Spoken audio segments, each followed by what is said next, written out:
The city didn't sleep. It just rotted quietly under the neon hum of the West District. I sat in my parked sedan, the engine long dead, watching the rain streak across the windshield like tears on a face that had forgotten how to cry.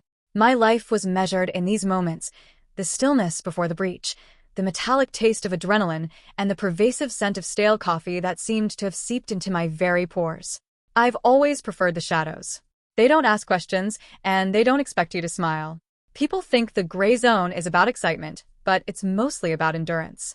It's about being the person who stares at a flickering security monitor for 6 hours just to catch a 3-second handoff of an envelope. It's about being invisible so that the people who have been made invisible by the system can finally be seen. Tonight's target was a man whose name was synonymous with philanthropy, but whose bank accounts were fattened on the suffering and blood of overworked, underpaid factory staff. I knew the layout of his villa better than I knew my own childhood home. I knew when the guards took their smoke breaks, and which floorboards in the library groaned under the weight of a secret. I checked my watch. 2 a.m. The world was at its thinnest. I slipped out of the car, my boots hitting the pavement with a soft thud that was swallowed by the wind. There is a specific kind of silence that accompanies a break-in. It's not a lack of sound, but a heightened awareness of it. The snip of a wire, the soft click of a lock, the way your own breath sounds like a gale in your ears. I moved through the villa with the practiced grace of a ghost, my mind a map of infrared beams and pressure plates. When I reached the safe behind the false bookcase, my fingers stayed perfectly steady. I had done this 100 times. I felt the tumblers fall, a rhythmic mechanical language I understood better than conversation. But as the heavy steel door swung open, the triumph I expected didn't arrive. The safe was empty.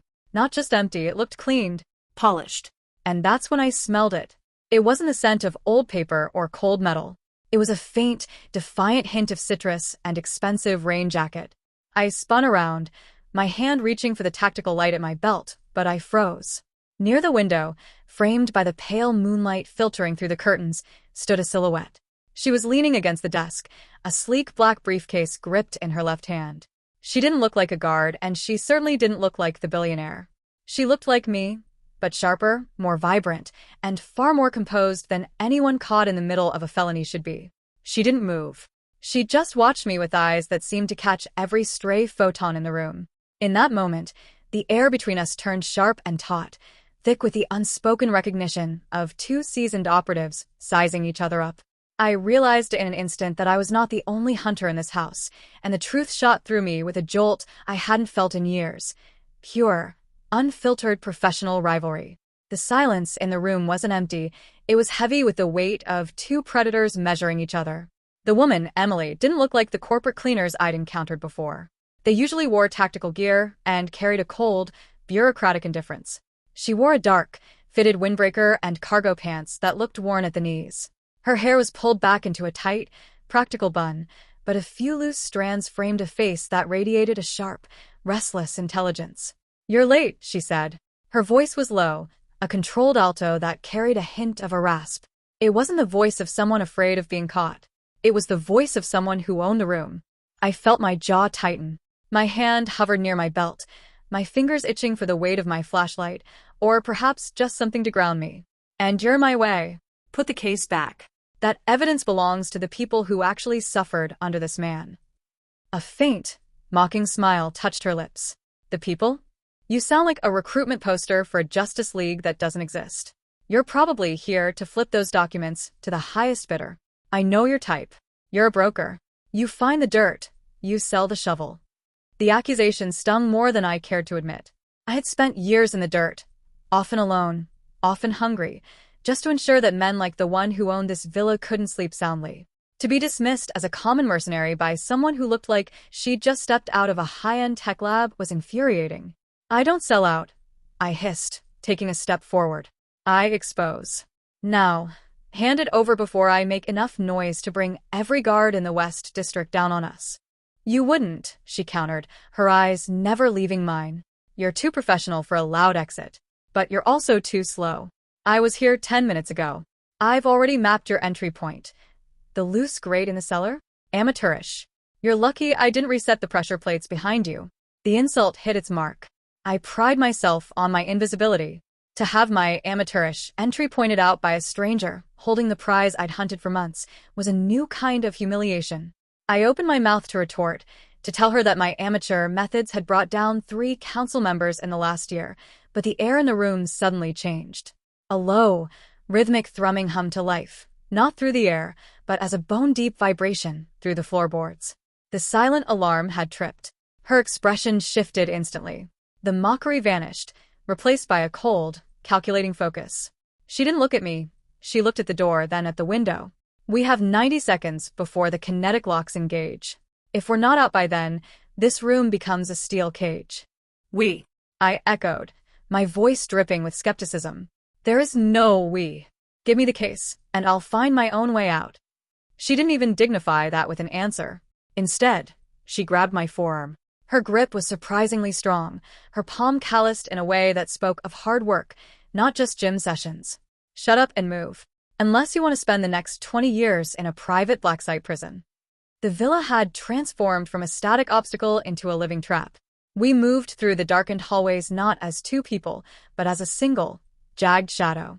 I hated how easily our movements synced. When I paused at a corner, she was already low, checking the sight lines. When she signaled a halt, I was already shifting my weight to minimize the creak of the floorboards. The sound of heavy boots echoed from the grand staircase, the security team. They weren't just rent-a-cops. They moved with the precision of ex-military. The vents, she breathed, pointing toward a decorative brass grill high on the wall.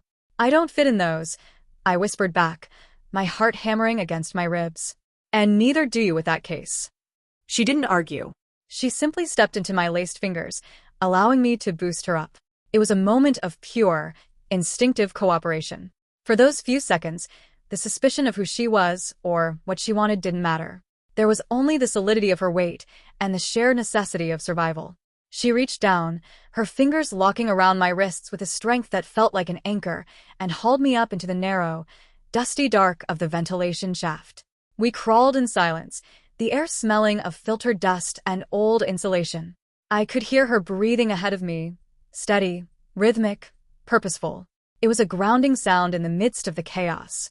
Below us, the villa was a hive of activity. Flashlight beams cut through the grills like searchlights in a storm. Left, she whispered. The laundry chute leads to the service exit. It's a 40-foot drop, but the bin at the bottom is full of linens. How do you know that? I asked, my voice barely a thread of sound. I did my homework, she replied. Maybe next time you should do yours. Even in the dark, I could feel the sharp edge of her competence. It was annoying, but it was also the only reason I wasn't in handcuffs. We reached the chute. She went first, disappearing into the blackness, without a second thought. I followed, the world turning into a blur of gravity and sliding metal until I hit something soft and smelling of lavender detergent.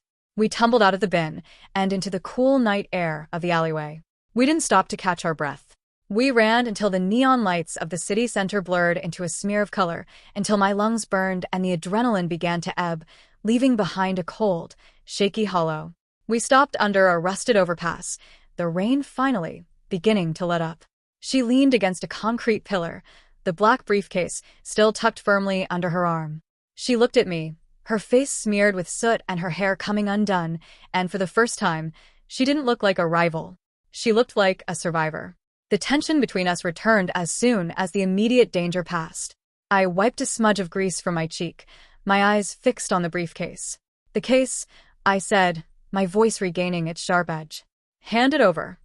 She let out a short, dry laugh. You're persistent, I'll give you that. But you're also delusional. I'm the one who did the heavy lifting. You were just the distraction I didn't know I needed. I spent 6 months tracking that billionaire's offshore accounts, I countered, stepping into her personal space. I know exactly what's in that box. It's the payroll records for the illegal sweatshops in the harbor. Those workers are being poisoned, and that evidence is their only chance at a settlement. If you sell that, you're just as bad as he is. She went still. The mockery left her eyes, replaced by something harder and deeper. You think I'm going to sell it? My mother worked in one of those shops for 15 years. She died with lungs full of fiberglass because of men like him. I don't want his money. I want his head on a metaphorical platter. We stood there in the silence of the underpass, the realization of our shared goal hitting me like a physical blow. We weren't opposites. We were two sides of the same coin, forged in the same fire of systemic neglect. But the ego is a stubborn thing. I couldn't just admit I'd been wrong about her. Then we have a problem, I said, crossing my arms. Because I don't trust you to do it right. You're too impulsive. You almost got us caught. And you're too slow, she snapped back. You'd still be staring at the safe if I hadn't been there. She stepped closer, her eyes narrowing. Tell you what, a wager. 30 days. We both keep doing what we do, cleaning up the city one monster at a time. Whoever uncovers the most evidence, whoever helps the most people, wins. The loser becomes the winner's assistant for a month. Total compliance. You follow my lead, no questions asked. I looked at her, at the defiant tilt of her chin and the raw determination in her gaze. It was a ridiculous proposal, born of adrenaline and pride. But I found myself nodding. Fine. 30 days. But when you lose, don't expect me to be a kind boss. I have a lot of filing that needs doing. Deal, she said, her voice dropping to a low, serious tone. She didn't offer a handshake. She didn't need to. The air between us was bound by something stronger than a gesture, a shared promise to see justice done, no matter the cost. She turned and began to walk away into the shadows of the city. I watched her go, the orange glow of the streetlights catching the sharp lines of her shoulders. I told myself I wanted to win to prove my superiority. But as I walked back to my car, the silence of the night felt a little less heavy, and the gray zone felt a little less lonely. I spent the next week trying to find the cracks in her armor. If I was going to win this bet, I needed to know who I was up against. I used every resource I had. Old contacts in the digital underground, archives of local news, even the hushed whispers of the people she claimed to help. The more I looked, the more the image of a mercenary crumbled. I found her name, or at least the name she used, in the footnotes of a dozen different grassroots victories. She was the shadow that provided the documents for the union organizers at the textile plant. She was the one who leaked the environmental reports that shut down the illegal dump near the public school. She lived in a tiny apartment above a laundromat, a place that smelled of steam and cheap detergent. I watched her from a distance, seeing her meet with a group of elderly residents who were being illegally evicted. She didn't look like a high-stakes investigator then. She looked like family, listening with a focused, quiet intensity that made my chest ache with a strange, unrecognizable longing for the same kind of purpose-driven connection. I realized then that her impulsiveness was actually a fierce, burning urgency. She didn't have the luxury of being slow. People were hurting now. My own work began to feel different. Every time I cracked a password or followed a trail of digital breadcrumbs, I wondered if she was doing it faster. I found myself pushing harder, staying up later, the coffee turning from a necessity into a bitter companion. I was winning. I had secured the bank records for a corrupt developer, but the victory felt hollow because I wasn't sharing it with anyone who understood the cost of this work. The shipping port at night is a labyrinth of rusted metal and salt air. It's a place where things go to be forgotten, and where the most dangerous secrets are kept in plain sight. I was there following a tip about a human trafficking ring operating out of the North Docks. The security was tighter than I'd expected. I was pinned behind a stack of containers, the glare of a patrol boat's searchlight sweeping just inches from my boots. My heart was a frantic bird in my chest. I had miscalculated the patrol rotation. I was stuck, and the guards were closing in. Suddenly, a loud crash echoed from the far end of the dock, the sound of a forklift colliding with a pile of empty pallets. The guards' attention snapped toward the noise, their flashlights swerving away from my position. Now, a voice hissed from the darkness behind me. I didn't think. I ran. I slipped into the shadow of a warehouse, my breath coming in ragged gasps. A hand reached out and pulled me behind a heavy steel door. It was her. She was leaning against the wall, her face pale, one hand pressed firmly against her side. You're an idiot, she wheezed. They have thermal imaging on that boat. You were seconds away from being a target. I looked at her, seeing the way her hand was unsteady against her jacket. You created the distraction. You could have been caught. I was already here, she said, dismissing my concern with a wave of her hand. I saw you fumbling around like a lost tourist. I couldn't just let you ruin my month of having an assistant. But as the light from a distant street lamp hit her face, I saw the truth. She wasn't just tired. She was terrified. The bravado was a mask, a thin layer of ice over a deep, dark well of fear for a fellow operative who'd walked into a death trap. Without thinking, I reached out and steadied her. I didn't say anything. I just put my hand on her shoulder, feeling the rigid tension in her frame. For a moment, she stiffened, her instinctual defenses screaming at her to pull away. But then, slowly, her posture relaxed, the sharp edge of her fear softening under the weight of knowing she wasn't alone in this fight. "We're even," I whispered. She didn't look at me, but she didn't move away either.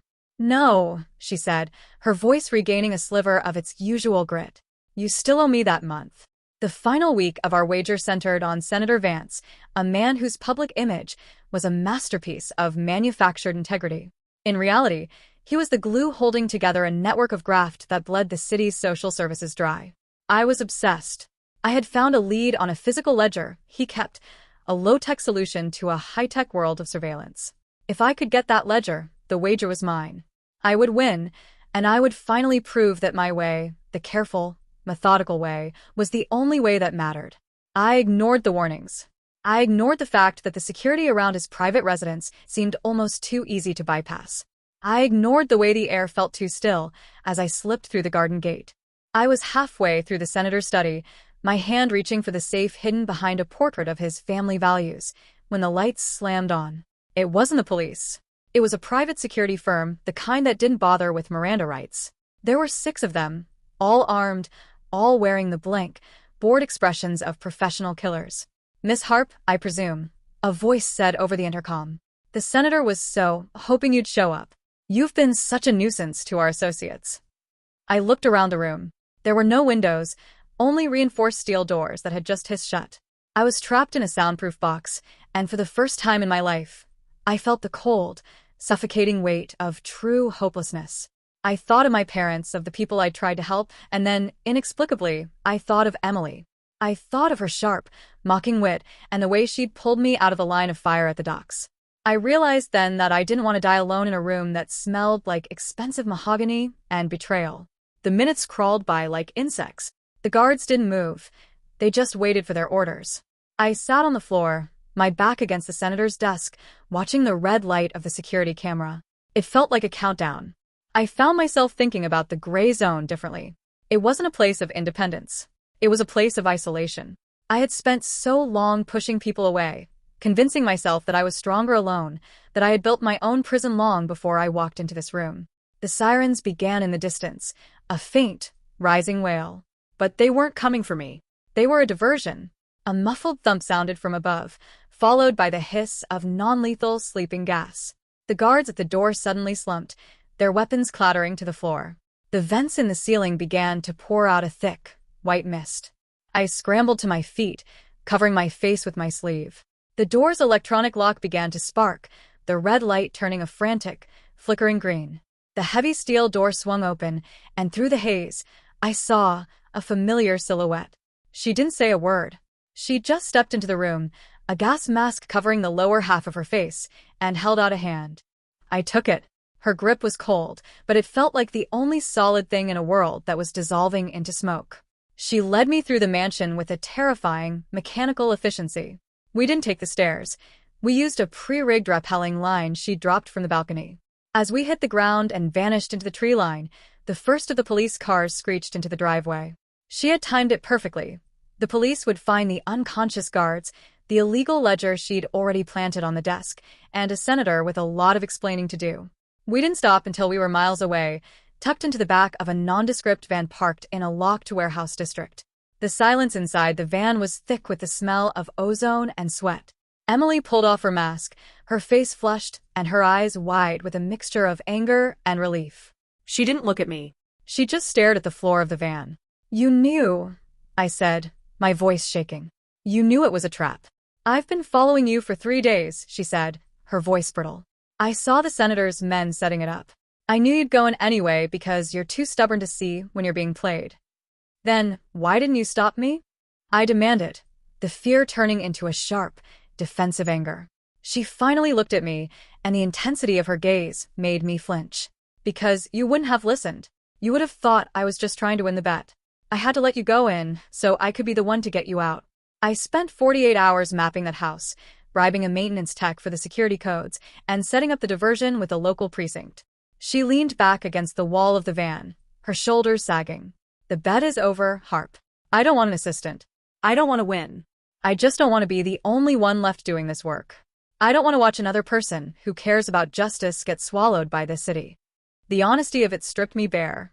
All the walls I'd built, all the pride I'd used as a shield, simply evaporated. She hadn't saved me to prove she was better.